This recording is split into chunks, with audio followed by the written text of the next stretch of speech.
Video کے نیچے subscribe کے بٹن پہ کلک کریں، بیل کے آئیکن پہ کلک کیجئے تاکہ ہر نئی ویڈیو کی نوٹیفیکیشن آپ کو مل جائے۔ اعوذ باللہ من الشیطان الرجیم بسم اللہ الرحمن الرحیم ان ربک یعلم انک تقوم ادنی من ثلثی اللیل ونصفه وثلثه وطائفة من الذین معک واللہ یقدر اللیل والنہار صدق اللہ العظیم۔ محترم حضرات، ابھی جو آیت آپ کے سامنے پڑھی گئی ہے یہ 29ویں پارے سورۃ المزمل کے دوسرے رکوع کی آیت ہے، اور یہ قرآن کریم کی دوسری بڑی آیت ہے جس میں اللہ تعالی تہجد کے مسائل کو بیان کیے ہیں، اور قرآن کریم کی سب سے بڑی آیت وہ تیسرے پارے میں ہے۔ یا ایھا الذین آمنوا اذا تداینتم بدین الی اجل مسمى فاکتبوہ، لین دین کے معاملات کے بارے میں قرآن کی سب سے بڑی آیت ہے، تقریباً 2.25 صفحے کی، یہ مکمل 1 صفحے کی آیت ہے، یہ دوسری بڑی آیت ہے قرآن کریم کی۔ یہاں اس آیت میں اللہ تعالی تہجد کے نماز کی جو تاکید کیے تھے اور تہجد میں بہت دیر تک کھڑے ہو کر قرآن کریم کی تلاوت کرنے کا جو حکم دیے تھے، اب اس آیت کے ذریعے سے اس حکم کو ختم کر رہے ہیں۔ یہ جو پہلا رکوع تھا یہ شروع میں اترا، اس کے تقریباً 8 مہینے یا 1 سال کے بعد یہ دوسرا رکوع اتر رہا ہے، تو گویا تہجد کی نماز اور تہجد کی نماز میں بہت دیر تک کھڑے ہو کر قرآن پڑھنا، یہ دونوں چیزیں ضروری تھی شروع میں۔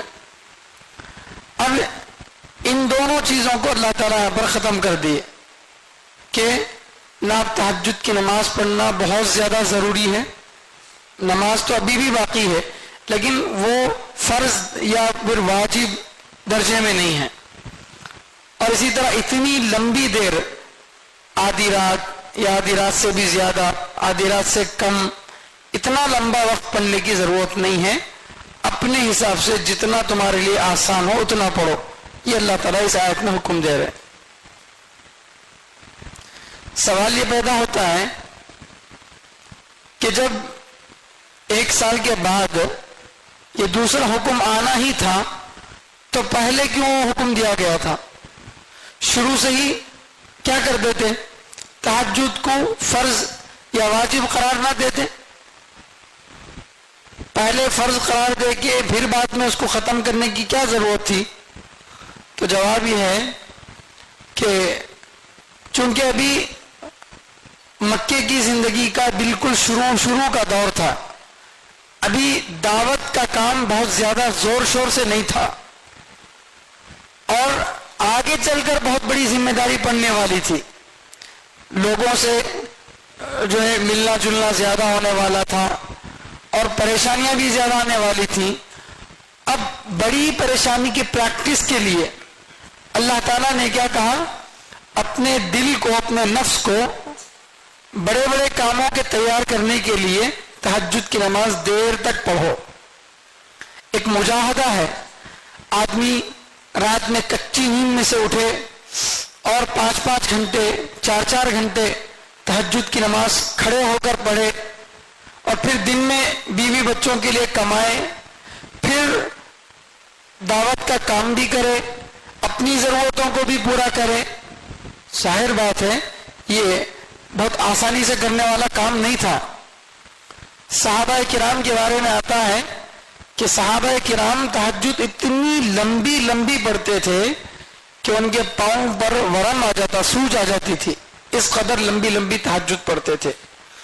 تو اللہ تعالیٰ نے دوسرے رکوع کے ذریعے سے تہجد میں بہت دیر تک پڑھنے کو ختم کر دیا، یا تہجد کی نماز کو خود جو فرض نہیں قرار دیا، اب یہ پڑھ سکتے ہیں لیکن اپنی سہولت سے، یہ حکم دیا ہے۔ اس میں حکمت کیا ہے؟ پہلے حکم دیا پھر بعد میں ختم کر دیا؟ تو جواب ہے اس کو بولتے ہیں منسوخ کرنا.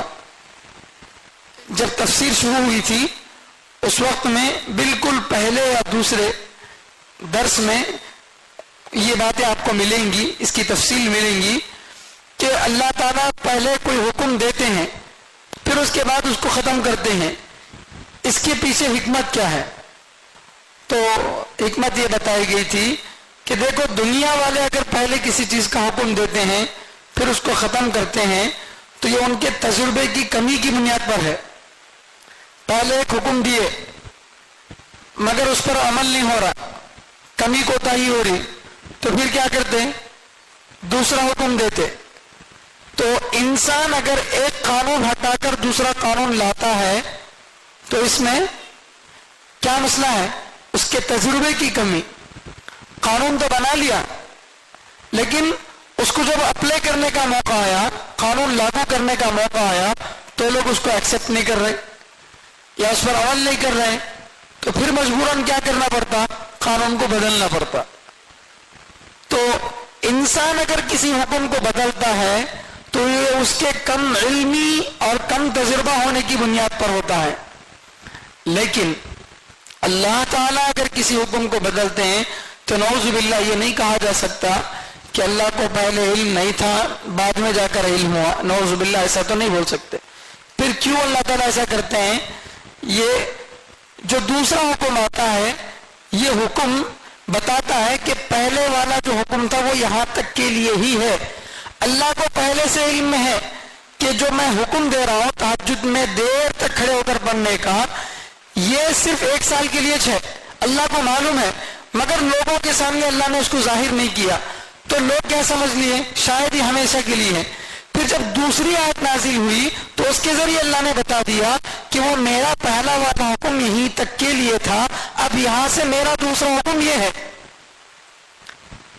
جیسے ایک مثال سمجھنا ہے، بہت تیز بخار ہے، ڈاکٹر کے پاس گئے تو ڈاکٹر کیا کرتا ہے؟ ہیوی ڈوز دیتا ہے، پوری گولی 3 وقت کھانے کا جو بولتا ہے. جب 2 دن 3 دن گزر گئے تھوڑا بخار کم ہو گیا تو اب ڈوز کم کر دیتا ہے، گولی بدل دیتا ہے. شوگر پہلے بہت زیادہ تھا تو زیادہ پاور والی، بی پی زیادہ تھی تو بڑے پاور والی گولی دیتے تھے، بعد میں بدل دیے. تو اگر کوئی بولے ڈاکٹر صاحب یہ گولی دینا تھا تو پہلے اس کو نہیں دیے، تو جواب کیا بولیں گے ڈاکٹر؟ میاں پہلے تیری طبیعت بہت زیادہ خراب تھی، اس وقت ہیوی ڈوز دینا ضروری تھا، اب ذرا تیری طبیعت میں کمی ہے، اب جو ہے صحت اچھی ہے اس لیے اب ہیوی ڈوز دینے کی ضرورت نہیں، تھوڑا کم کر دیں گے. تو پہلے ڈاکٹر جب دے رہا ہے اسے پتا ہوتا ہے کہ یہ صرف بخار کم ہونے تک کے لیے ہی یہ دوائی ہے، جب بخار ذرا کم ہو جائے گا تو اب اس کے بعد کیا کرنا ہے؟ دوا بدل کے دینا ہے. اسی لیے ڈاکٹر زندگی بھر کھاؤ بول کے کوئی بھی دوا نہیں دیتا. شوگر کی دوائی ہو، بی پی کی دوائی ہو یا کسی بھی دائمی بیماری کی دوائی ہو، کیا یہ بول کر دیتا کہ آپ مرتے دم تک یہ کھاتے رہنا تمہیں بول کے؟ نہیں کرتا. آتے رہو، مہینے میں 1 بار آتے رہو، چیک اپ کراتے رہو. کیوں؟ پتا نہیں پہلے سے کم ہوا یا زیادہ ہوا، زیادہ ہو گیا تو ڈوز بڑھا دیتا، کم ہوا تو ڈوز کم کر دیتا. تو یہ جس طرح ڈاکٹر کو بھی معلوم ہے کہ یہ 1 مہینے کے لیے ہے، اس کے بعد اگر اس کی حالت میں تبدیلی آئی تو بدلنا ہے، لیکن پیشنٹ کیا سمجھتا؟ یہ ہمیشہ کے لیے دیری سمجھتا. تو ویسا ہی اللہ کو بھی پہلا حکم دیتے وقت معلوم ہے کہ یہ حکم ہمیشہ کے لیے نہیں ہے، لیکن پھر بھی اللہ تعالیٰ اس انداز سے نہیں بتاتے کہ لوگوں کو پہلے ہی پتا چل جائے کہ کچھ دن کے لیے ہے. عام انداز سے بتاتے ہیں تو لوگ یہ سمجھتے ہیں کہ یہ ہمیشہ کے لیے ہے. بعد میں جب دوسرا حکم نازل ہوتا ہے تو پہلے حکم کی مدت ختم ہوتی ہے، پہلے حکم کی مدت ختم ہوتی ہے کہ بھئی یہ حکم یہیں تک تھا، اب یہاں سے حکم بدل گیا، اب یہ دوسرا حکم ہے. تو اس کو بولتے ہیں منسوخ کرنا. قرآن کریم کی آیتوں میں بہت کم آیتیں ایسی ہیں جہاں پر اللہ تعالیٰ نے منسوخ کیا ہے، ورنہ تو اکثر آیتوں میں کوئی نہ کوئی ضرور مطلب نکلتا ہے جس سے قرآن کی آیت منسوخ تو نہیں قرار دی جا سکتی. تو پہلے تہجد کو فرض کہا گیا تھا یا بہت تاکید اس کی گئی تھی، اب فرض ہونے کو یا اس کے ضروری ہونے کو ختم کیا جا رہا. کیوں؟ اس لیے کہ اب 1 سال تقریباً ہو گیا، 1 سال سے